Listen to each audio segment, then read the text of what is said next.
Good morning, afternoon, or evening from whenever and wherever you are listening, and welcome to the Words from the Wharf podcast. I am your host, Jage, and today we're going to unfortunately talk about the Seattle Mariners, particularly how unfortunate their performance has been so far this 2026 season. We're also going to talk a little bit about slow starts, specifically around Josh Naylor, Julio Rodriguez, and Cal Raleigh, but also discuss how Randy Arozarena, though performing in 2026, is also a part of that group in terms of past performances. We're going to talk about the ABS system and how it might not be as bad as it seems when it comes to Cal Raleigh and his challenging abilities behind the plate, but it might be a little bit worse than you might imagine when it comes to the Mariners challenging at the dish currently. With that said, let's get to work.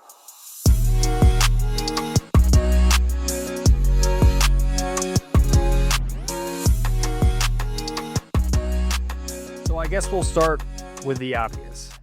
The Mariners offense has been terrible. And it has been terrible to the point where we're starting to wonder what exactly could be wrong with the Seattle Mariners, but particularly the 2, 3, 4 in the order. Josh Naylor, Julio Rodriguez, and Cal Raleigh have all struggled immensely, and that has had a lot to do with where the Mariners currently find themselves. But it's not just those three. They've been a big aspect and been a big part of why the offense has been such a struggle to start the year. But let's just dive into the numbers that we're seeing so far from the roster as a whole. In 2026 so far, the Mariners are batting 191, 290, 317. They do still have a 10.4 walk percentage as a team, which is good. Not as good as last season, but much better than 2024. But their strikeouts have started to float back up to where they were back in 2024. They are at a 26.5% strikeout rate as a team, which is about a 4% increase in clip from the previous season. Overall, they're sitting at an 87 WRC plus as a team, which, to be honest, sounds a lot better than the performances have actually looked. And to be honest, they're not really getting that unlucky. The team truly is just not hitting the ball well.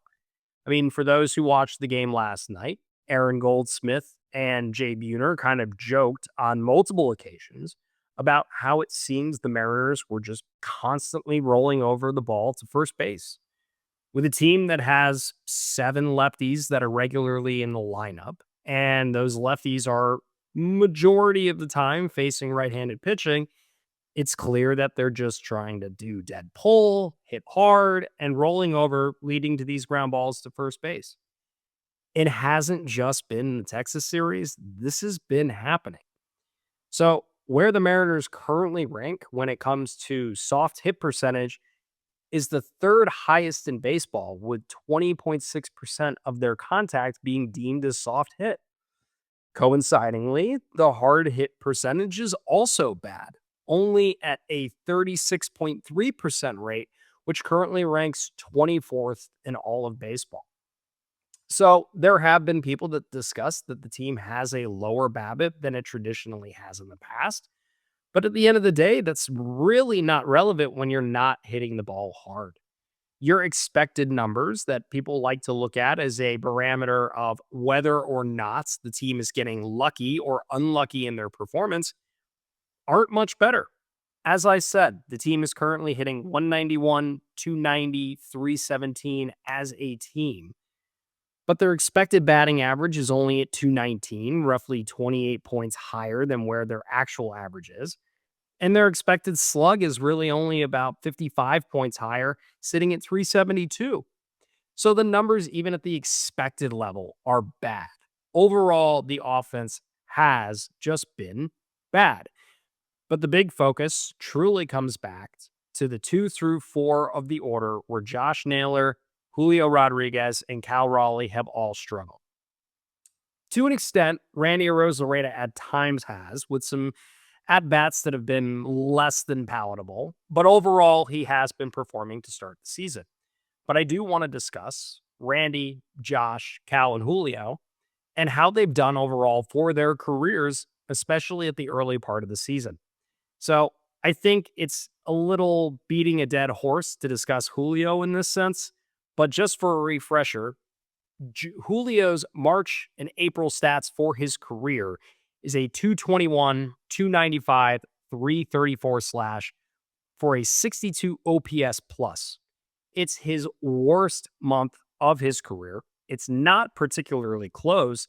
And if you're wondering how he's doing in comparison this year to what he's done in the past, it's significantly worse. Currently, Julio is sitting at a 25 OPS plus on the year, which is 37% worse than what even his averages have been for his slow starts. Cal has traditionally also started slow. His second worst month of his career as a whole has been that March April timeframe. Cal has traditionally hit 212, 307, 446 to the tune of a 91 OPS plus. So the slug is still there, but it takes him a little bit to get going when it comes to the actual contact consistency as well as ability to get on base.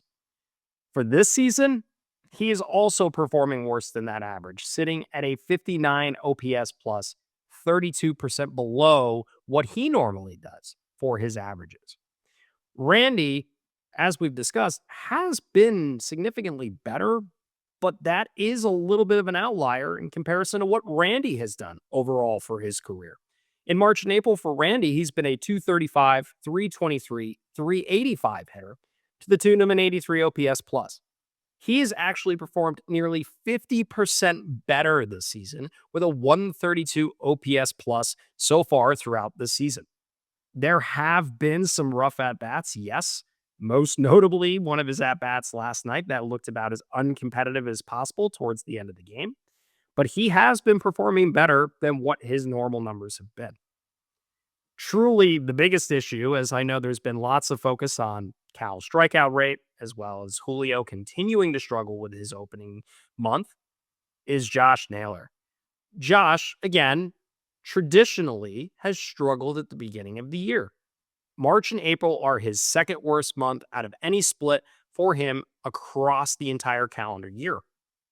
His 257, 319, 417 slash, which equates out to a 92 OPS plus, is the second worst that he does.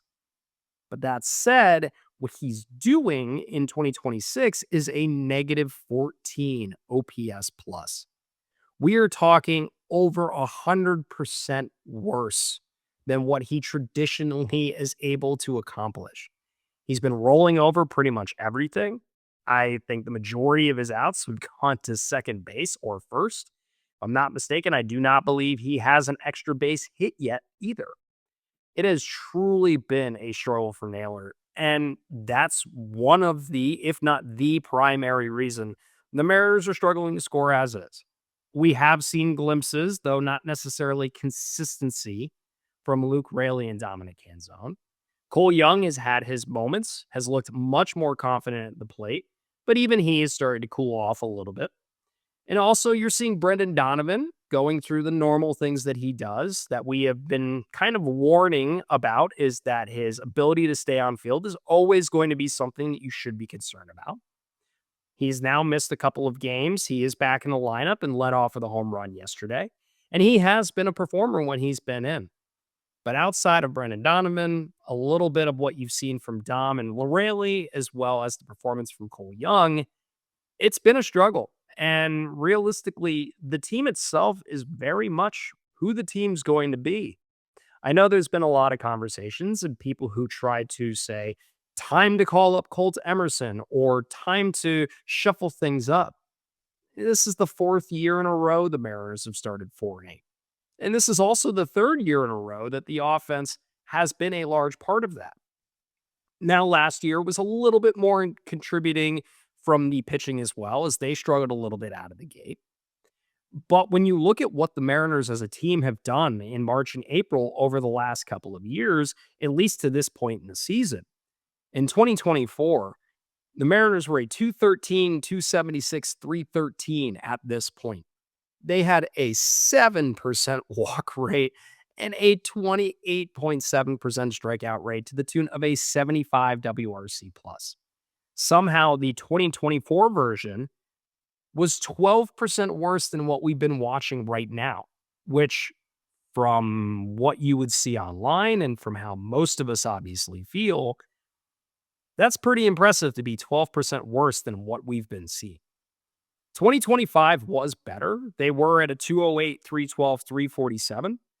The walks were really impressive at an 11.5% clip, and the strikeouts were down at a 22.5% clip. They were hitting a 94 WRC plus as a team, which, all things considered, would be amazing compared to what they've produced so far. But by no means were they lighting the world on fire either.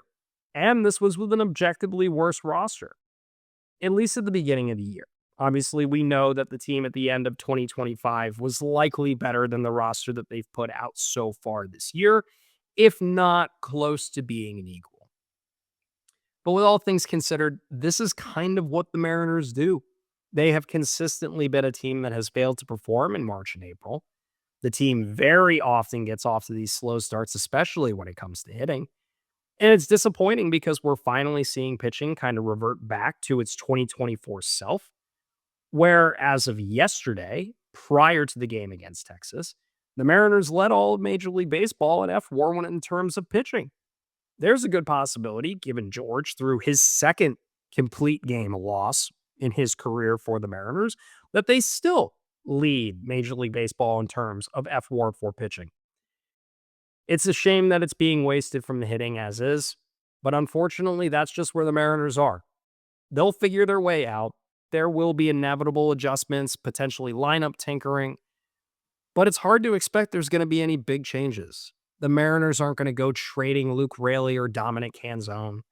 They're not going to DFA Victor Robles right off the bat. And they're not going to call Cole Emerson up right away just because they need a spark.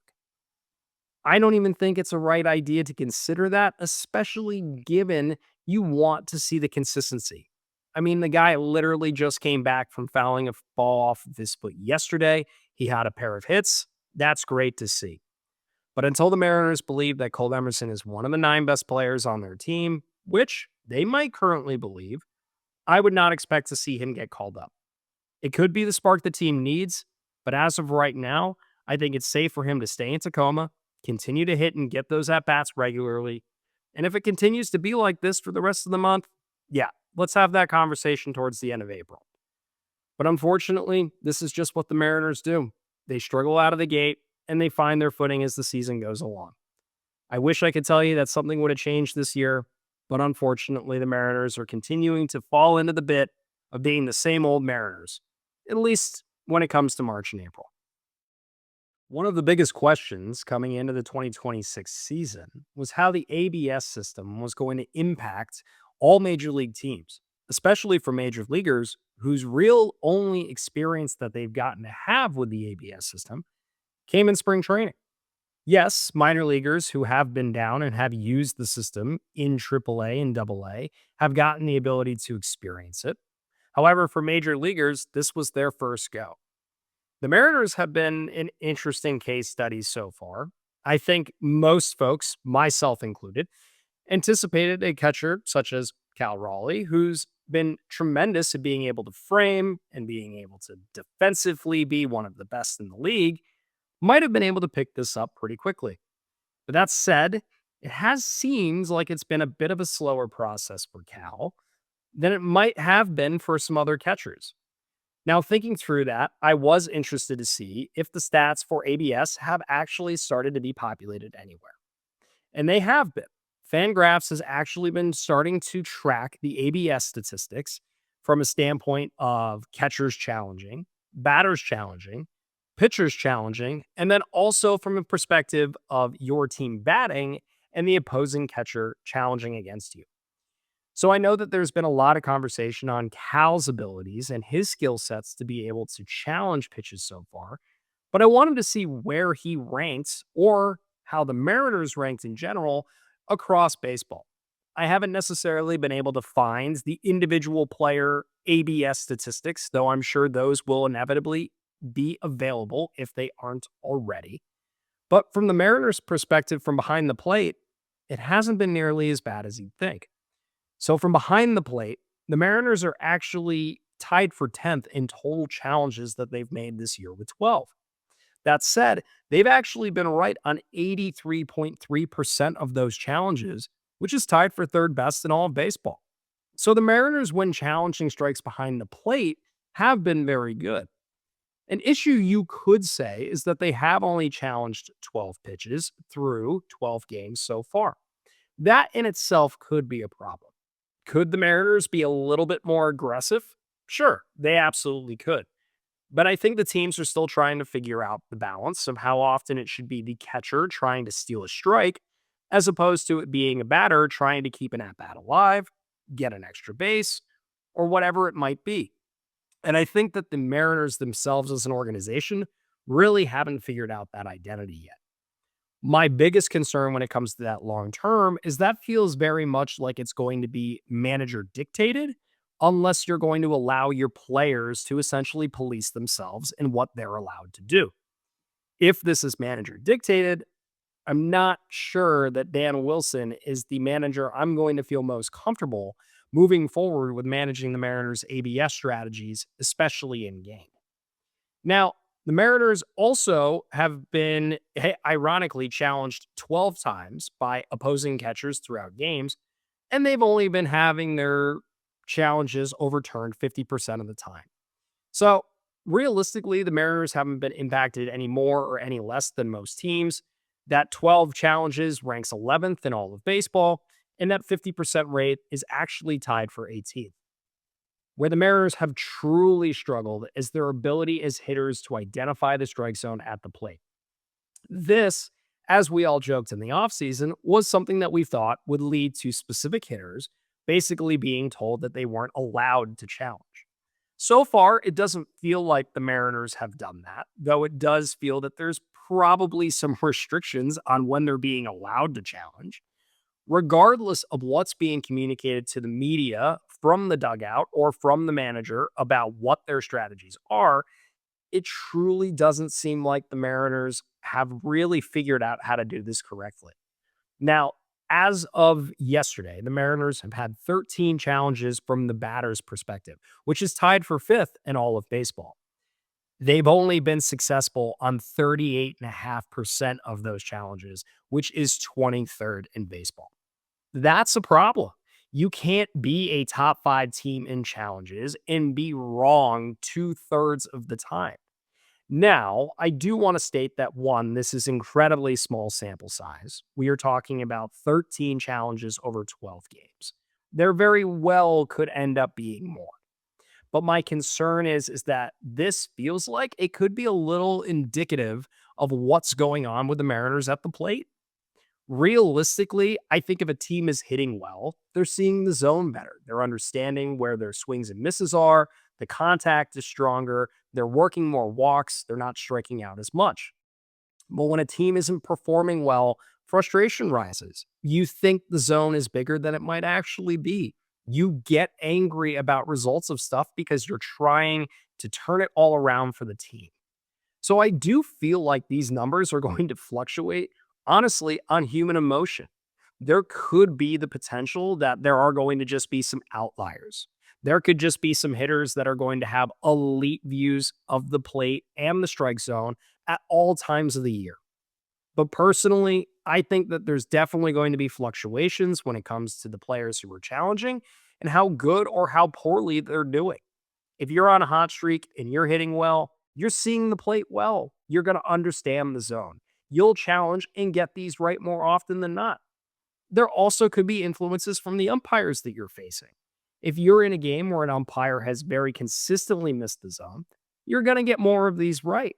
But at the same time, if you think it's going to be something that's a close pitch and the ump overall has been calling a good game, it might be a tougher chance for you to be able to turn it over. My big concern so far, really more so than the statistics themselves, has just been the clear inability for the Mariners as an organization to have an identity on how they want to challenge these moving forward. It seems like a lot of their challenges aren't necessarily strategic as much as they are, I don't want to say whim, but at times it feels like on a whim. I do think there needs to be a little bit more restriction on the players that are challenging, But I don't know if we're there yet based on the small sample sizes. What I do want to see is a little bit more aggression from the Mariners, but in more timely instances. I don't need to be see challenges for, a second inning, nobody's on, and you strike out. I'm not sure I really need that. But I do think I need to start seeing these challenges in instances where we have people on base, where a strikeout is ending the at bat during an important rally.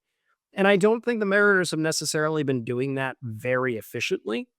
But at the same time, it is still a small sample size. I do think that the Mariners will hopefully get better at this, but I think that this is going to come from the experience of the players more so than it's going to come from an organizational philosophy on how they're going to challenge. I do think that there is going to be a concern when it comes to the managers and the conversations that are happening in those dugouts at the time about the correct times and ways to do it once the game occurs.